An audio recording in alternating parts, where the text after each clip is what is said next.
आप सभी को राम राम। मैं दीपक कुमार आप सभी का स्वागत करता हूं द आदर्श डायलॉग में।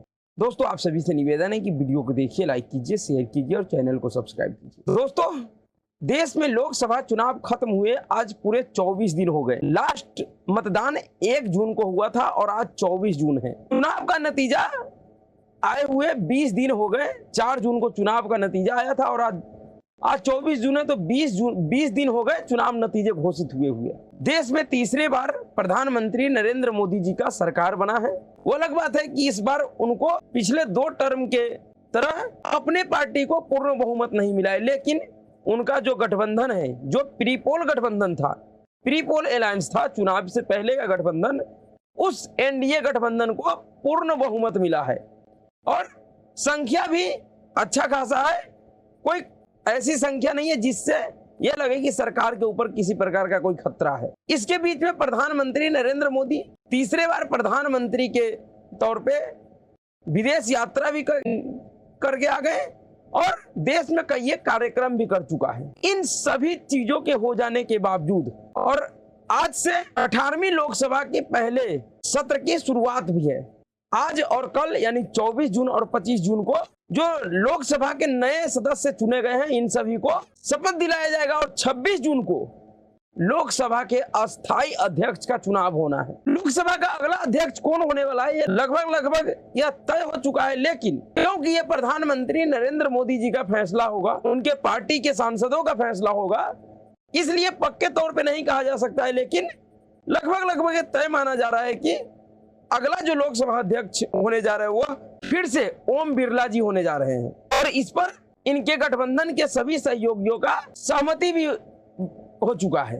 इतने सारे घटनाओं को घट जाने के बाद भी हास्यास्पद स्थिति यह है कि अब तक कांग्रेस पार्टी और राहुल गांधी को यह भरोसा नहीं हो रहा है कि प्रधानमंत्री नरेंद्र मोदी तीसरे बार प्रधानमंत्री बन गए हैं और उनकी पार्टी, उनका जो गठबंधन है वो जीत गया है। जी हाँ, इतने सारे घटना घटने के बाद भी राहुल गांधी और कांग्रेस पार्टी को भरोसा नहीं हो रहा है। और मैं ऐसा क्यों कह रहा हूं? मैं ऐसा इसलिए कह रहा हूं क्योंकि जिस तरीके से प्रोटेम स्पीकर के चुनाव पे, अस्थायी अध्यक्ष के चुनाव पे कांग्रेस पार्टी और मोदी विरोधी दलों के द्वारा बेवजह का विवाद खड़ा किया जा रहा है, उनको देखकर ऐसा ही लग रहा है कि शायद अभी भी मोदी विरोधी इस बात को स्वीकार नहीं कर पा रहा है कि नरेंद्र मोदी तीसरे बार प्रधानमंत्री बन गए हैं और उनका सरकार तीसरा बार बन चुका है।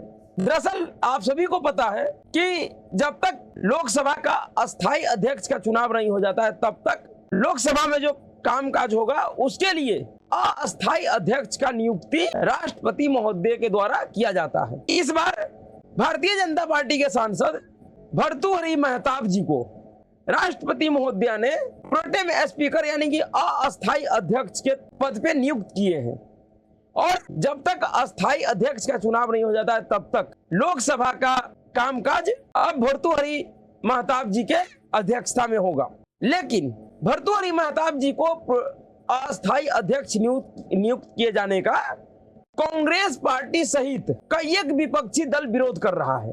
और विरोध क्यों कर रहा है? दरअसल कांग्रेस पार्टी को ऐसा लग रहा था कि अस्थायी अध्यक्ष के तौर पे उनका जो सांसद है केरल से, के सुरेश, जिनका पूरा नाम कोडिकुन्नील सुरेश है, जो केरल से सांसद हैं कांग्रेस पार्टी के, इनको अस्थायी अध्यक्ष के रूप में नियुक्त करने का मांग कांग्रेस पार्टी कर रहा था।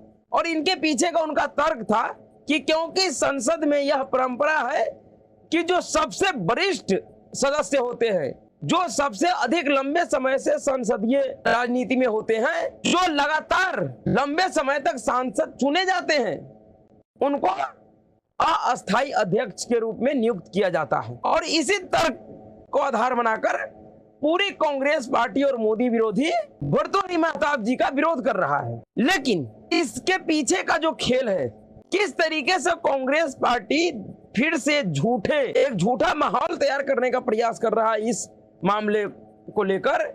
दरअसल जिस के सुरेश का बात कर रहा है कांग्रेस पार्टी जयराम रमेश, वह के सुरेश 8 बार के सांसद जरूर हैं, लेकिन 8 बार उन्होंने कंटिन्यू चुनाव नहीं जीता है। जो एक परंपरा है कि लगातार जो सबसे अधिक बार चुनाव जीतते हुए आ रहे हैं उस व्यक्ति को अस्थायी अध्यक्ष के पद पे नियुक्त किया जाता है, तो उस दृष्टि से के सुरेश उस योग्यता को पूरा नहीं करते हैं। और यही बात संसदीय कार्य मंत्री किरण रिजिजू जी ने बताया है। उन्होंने कहा कि यह बात सही है कि के सुरेश लगातार के सुरेश 8 बार के सांसद हैं, लेकिन 8 बार के सांसदी में उनका कंटिन्यूटी नहीं है। इसमें से 2 बार वो 1998 और 2004 के लोकसभा चुनाव में वो हार चुके हैं। इस लिहाज से अगर देखा जाए तो उनका जो 8 बार का कार्यकाल है वो कंटिन्यूटी का कार्यकाल नहीं है। उसके बजाय जिनको अस्थायी अध्यक्ष बनाया गया है भर्तृहरि महताब को, वह 1998 से लेकर 2024 तक लगातार 7 बार चुनाव जीतते हुए आ रहे हैं। एक बार भी उनका ब्रेक नहीं है, एक बार भी उन्होंने कोई चुनाव नहीं हारा है। इस लिहाज से भर्तृहरि महताब के सुरेश से अधिक अनुभवी नेता माने जाएंगे, क्योंकि वह लगातार चुनाव जीतते हुए आ रहे हैं। उनके चुनावी कार्यकाल में संसदीय राजनीति में कोई ब्रेक नहीं है, और इसी को आधार बनाकर भारतीय जनता पार्टी ने उनको अस्थायी अध्यक्ष नियुक्त करवाया है। और मैं कहता हूं कि अगर ऐसा ना भी होता तो भी यह सिर्फ एक परंपरा है कि सबसे वरिष्ठ सदस्य को अस्थायी अध्यक्ष नियुक्त किया जाएगा, लेकिन यह नियम नहीं है, यह कोई ऐसी संवैधानिक बाध्यता नहीं है। और जिस अस्थायी अध्यक्ष के पद के लिए कांग्रेस पार्टी इतनी लड़ रही है, इस अस्थायी अध्यक्ष पद का जो नियम था वह नेहरू जी के जमाने में नहीं था। यह नियम 1977 में बना। 1977 से यह परंपरा शुरू हुआ संसदीय राजनीति में कि जो सबसे वरिष्ठ सांसद होंगे उनको अस्थायी अध्यक्ष नियुक्त किया जाएगा। 1977 में पहली बार DN तिवारी जी को अस्थायी अध्यक्ष के रूप में नियुक्त किया गया था। लेकिन कांग्रेस पार्टी बेवजह इसको मुद्दा बना रहा है, क्योंकि इस बार जो कांग्रेस पार्टी का नियत है वह पिछले 2 चुनाव से भी अधिक खतरनाक है। इस बार क्योंकि भारतीय जनता पार्टी को पूर्ण बहुमत नहीं मिला है, प्रधानमंत्री नरेंद्र मोदी अपने अकेले दम पे सरकार नहीं बना पाए हैं, उनका यह सरकार सहयोगी दलों के सहारे है। इसको देखते हुए कांग्रेस पार्टी हर संभव यह प्रयास कर रही है कि किसी भी तरीके से इस सरकार को गिरा दिया जाए। और इसका जो संभावना है वो खुद कांग्रेस पार्टी के राष्ट्रीय अध्यक्ष और इस तरीके का मंशा मल्लिकार्जुन खड़गे और राहुल गांधी जाहिर कर चुके हैं। राहुल गांधी अभी 18 जून को इकोनॉमिक टाइम्स को एक इंटरव्यू दिए हैं।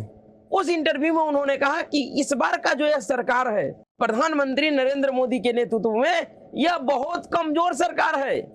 एक छोटी सी गलती भी अगर इन्होंने किया तो यह सरकार गिर जाएगा। उसके बाद कांग्रेस पार्टी के राष्ट्रीय अध्यक्ष का बयान तो इससे भी शर्मनाक माना जाएगा। मल्लिकार्जुन खड़गे कह रहा है कि एनडीए का सरकार गलती से बन गया, यह सरकार बहुत लंबा नहीं चलने वाला है, बहुत जल्द गिर जाएगा। मल्लिकार्जुन खड़गे को यह बताना चाहिए कि यह जो सरकार बना है यह किसके गलती से बना है। गलती से भी किसी का सरकार बनता है? अरे जनता ने इस गठबंधन को वोट दिया, गठबंधन को बहुमत मिला, प्री पोल गठबंधन था, चुनाव से पूर्व का गठबंधन था और उसे बहुमत मिला, वो सरकार बनाया है। गलती से सरकार कैसे बनता है? और जब इस तरीके का मंशा देश के सबसे बड़े पार्टी के राष्ट्रीय अध्यक्ष और प्रमुख नेताओं का है, उसके बावजूद भी अगर वो ये आशा कर रहे हैं कि अध्यक्ष जैसा महत्वपूर्ण पद, क्योंकि जब तक अध्यक्ष पद का नियुक्ति नहीं हो जाता है तब तक जो अस्थायी अध्यक्ष होता है उनके हाथ में भी उतना ही पावर होता है जितना एक अस्थायी अध्यक्ष के हाथ में होता है। ये एक बहुत महत्वपूर्ण पद है संसदीय लिहाज से, और ऐसा महत्वपूर्ण पद एक ऐसे पार्टी के नेताओं को कोई दे देगा जिनका मंशा यह है कि वह इस सरकार को गिरा देगा या यह सरकार गिर जाएगा, यह सरकार गलती से बना है, तो फिर मुझे लगता है कि इससे बड़ा मूर्खता या बेवकूफी कुछ नहीं हो सकता है। जो राहुल गांधी खुद कह रहा है कि एक छोटी सी गलती किया और यह सरकार गिर जाएगा, उस पार्टी का नेता कह रहा है कि अस्थायी अध्यक्ष के पद पे हमारे पार्टी के नेता को क्यों नहीं किया गया। अरे कैसे करेगा? अभी जुम्मा 8 दिन सरकार बने हुआ है और उस सरकार को तुम मानने को तैयार नहीं हो। उस सरकार को गिराने की मंशा तुम्हारी पहले से ही है और पब्लिकली तुम बयान दे रहे हो, तुम्हारे राष्ट्रीय अध्यक्ष बयान दे रहा है। उसके बाद भी अगर लगता है कि अध्यक्ष जैसा महत्वपूर्ण पद तुम्हारे पार्टी के नेता को दे देगा सरकार, इतना मूर्ख तो कोई नहीं हो सकता है। मानता हूं कि 2024 के लोकसभा चुनाव में भारतीय जनता पार्टी और उनके शीर्ष नेतृत्व ने कुछ खामियों की वजह से, कुछ मूर्खता की वजह से, या अपने दल में जो गद्दार बैठे हुए थे उनके गद्दारी की वजह से पूर्ण बहुमत लाने में असफल हो गए। लेकिन नरेंद्र मोदी या भारतीय जनता पार्टी का जो शीर्ष नेतृत्व है वो इतना भी मूर्ख नहीं है कि वह एक ऐसा गलती करेगा और तुम्हें मौका देगा कि तुम सरकार गिरा दो। इसलिए यह संभव नहीं है कि कांग्रेस पार्टी के सांसद को अस्थायी अध्यक्ष बनाया जाए, और संभव होता तो भी नहीं बनाता, क्योंकि जिस पार्टी के पास बहुमत होता है, जिसका सरकार होता है, उनका हर संभव प्रयास होता है कि हर एक महत्वपूर्ण पदों पे उनके पार्टी का ही लोग हो, जिससे उनको सहूलियत हो, उनके सरकार पे किसी तरीके का कोई खतरा ना हो। लेकिन कांग्रेस पार्टी का नेता अगर इस तरीके का मनसा बनाकर बैठे हुए हैं कि वह सरकार को गिरा देंगे, यह सरकार ज्यादा लंबा नहीं चलेगा, यह सहयोग मात्र नहीं है, उनका मनसा सच में यही है। ऐसा ही है क्योंकि इस बार के लोकसभा चुनाव में प्रधानमंत्री नरेंद्र मोदी का जीतना और कांग्रेस पार्टी का हार जाना, यह कांग्रेस पार्टी के लिए एक बहुत बड़ा झटका है। इस सदमे से कांग्रेस पार्टी, उनके नेता और खास करके गांधी परिवार निकल नहीं पा रहा है। गांधी परिवार और कांग्रेस पार्टी अपने इस हार को इसलिए भी नहीं पचा पा रहा है, उनको इसलिए भी ये भरोसा नहीं हो रहा है कि नरेंद्र मोदी जी जीत गए, क्योंकि कांग्रेस पार्टी को 2024 के लोकसभा चुनाव में बहुत बड़ा उम्मीद था। इनको उम्मीद था कि इस बार जिस तरीके से इनको अंतर्राष्ट्रीय सहयोग मिला है, जॉर्ज सोरोस जैसे मोदी विरोधी अमेरिकी उद्योगपतियों का पैसा मिला है, और सोशल मीडिया में झूठे नैरेटिव चलाने वाले, झूठे बातों को फैलाने वाले और जमीन पर जनता को छलने वाले, झूठे वादों से जनता को ठगने वाले जैसा इनको कार्यकर्ता मिला था, जिस तरीके से इनको इस बार के चुनाव में एक सहयोग मिला था, इतने सहयोग मिलने के बावजूद भी अगर कांग्रेस पार्टी हार जाए, ऐसा कल्पना कभी कांग्रेस ने नहीं किया था। क्योंकि शायद ही अब कभी भी इस तरीके का सहयोग कांग्रेस पार्टी को मिल पाएगा, क्योंकि 2024 के लोकसभा चुनाव में कांग्रेस पार्टी को जितना भरोसा था, कहीं कांग्रेस पार्टी का जितना उम्मीद था, कहीं इससे ज्यादा उम्मीद जो कांग्रेस पार्टी को अंतर्राष्ट्रीय एजेंसियों ने, अंतर्राष्ट्रीय उद्योगपतियों ने, विदेशी शक्तियों ने, भारत द्रोहियों ने सहयोग किया जितवाने के लिए, उनका उम्मीद ज्यादा था। तो इस बार के चुनाव में सिर्फ कांग्रेस का ही उम्मीद नहीं टूटा है, कांग्रेस के साथ ही साथ उन सभी भारत द्रोहियों का, उन विदेशी एजेंडाधारियों का उम्मीद भी टूट गया है। और यही कारण है कि कांग्रेस पार्टी इस हार को स्वीकार नहीं कर पा रहा है। कांग्रेस पार्टी नरेंद्र मोदी के इस जीत को मानने को तैयार नहीं है। उनको ऐसा लग रहा है कि नरेंद्र मोदी जीता नहीं है, बल्कि नरेंद्र मोदी जबरदस्ती प्रधानमंत्री बन गया है। नरेंद्र मोदी ने जबरदस्ती प्रधानमंत्री के कुर्सी पर कब्जा कर लिया है, उनको जनता ने नहीं जिताया है। जबकि हकीकत यह है कि 1984 के बाद से कांग्रेस पार्टी को अब तक 2024 तक 40 वर्षों में इतनी संख्या प्राप्त नहीं हुआ इस देश के लोकसभा चुनाव में, जितना संख्या भारतीय जनता पार्टी ने 10 वर्षों के एंटी इनकन्वेंसी के बाद भी प्राप्त कर लिया है। 1984 में इंदिरा गांधी की हत्या के बाद 415 सीट जीतने वाले कांग्रेस पार्टी 5 साल के बाद 1991 के चुनाव में 140 सीटों पर अटक गया था। उसके बाद जितने भी लोकसभा चुनाव में हुए, उनमें से किसी भी चुनाव में कांग्रेस पार्टी ने 240 सीट नहीं जीत पाया, किसी भी चुनाव में। इस बार के भी चुनाव में केंद्र में 10 सालों के एंटी इनकन्वेंसी के बावजूद प्रधानमंत्री नरेंद्र मोदी और भारतीय जनता पार्टी के नेताओं के खिलाफ जनता के विरोध के बावजूद भी कांग्रेस पार्टी 3 अंक नहीं पा पाया है, सैकड़ा नहीं पार कर पाया है, 99 पे अटक गया। इसलिए इस बार का जो झटका है वह कांग्रेस पार्टी के लिए बड़ा झटका है। वो अलग बात है कि 99 सीट जीतकर भी कांग्रेस पार्टी और उनके चमचे चाटुकार ऐसा माहौल बना रखा है जैसा कि कांग्रेस पार्टी और राहुल गांधी ने इतिहास रच दिया, और भविष्य में भी कांग्रेस पार्टी को कोई बड़ी उपलब्धि मिलेगा इसका भी कहीं दूर दूर तक कोई संभावना नजर नहीं आ रहा है, क्योंकि 2024 का लोकसभा चुनाव कांग्रेस पार्टी के लिए एक अहम चुनाव था, और इस चुनाव में भी अगर वो नहीं जीत पाया, इसका मतलब है कि आने वाले भी अगले चुनाव में कांग्रेस पार्टी जीतेगा इसकी कोई गारंटी नहीं है, क्योंकि आने वाला जो अगला चुनाव होने वाला है वह 2024 के लोकसभा चुनाव से बहुत अलग होने वाला है।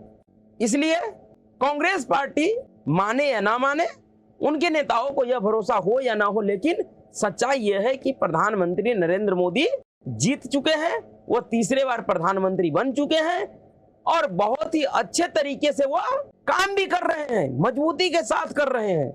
उनके सरकार के ऊपर किसी भी तरीके का कोई खतरा वर्तमान में नजर नहीं आ रहा है, और इस बात को जितना जल्दी कांग्रेस पार्टी स्वीकार लेगा, राहुल गांधी स्वीकार लेगा, यह उनके लिए और साथ ही साथ देश के लिए भी अच्छा होगा। आज से 18वीं लोकसभा का सत्र शुरू हो रहा है। उम्मीद करता है यह देश की इस बार, क्योंकि एक मजबूत विपक्ष है, तो विपक्ष से यह उम्मीद है कि वह एक जिम्मेवार विपक्ष के नाते जो संसद में बहस होता है, डिबेट होता है, उसमें अच्छे से भाग लेंगे, अच्छे से हर एक मामले पर चर्चा करेंगे, सरकार को तर्कों के आधार पे घेरेंगे और उनसे जवाब लेंगे, वो हल्ला नहीं करेंगे जिस तरीके से पिछले बार में किया गया। खामोखा बेवजह संसद सत्र को बर्बाद ना करेंगे, जिससे देश का भला हो, देश के लोगों का भला हो सके। लेकिन यह बस बहुत जल्द ही इसकी सच्चाई सामने आ जाएगा कि विपक्ष कितना जिम्मेदार है। अभी के लिए इतना ही। अगर आपको वीडियो अच्छा लगा तो वीडियो को लाइक कीजिएगा, शेयर कीजिएगा, चैनल को सब्सक्राइब कीजिएगा। नमस्कार।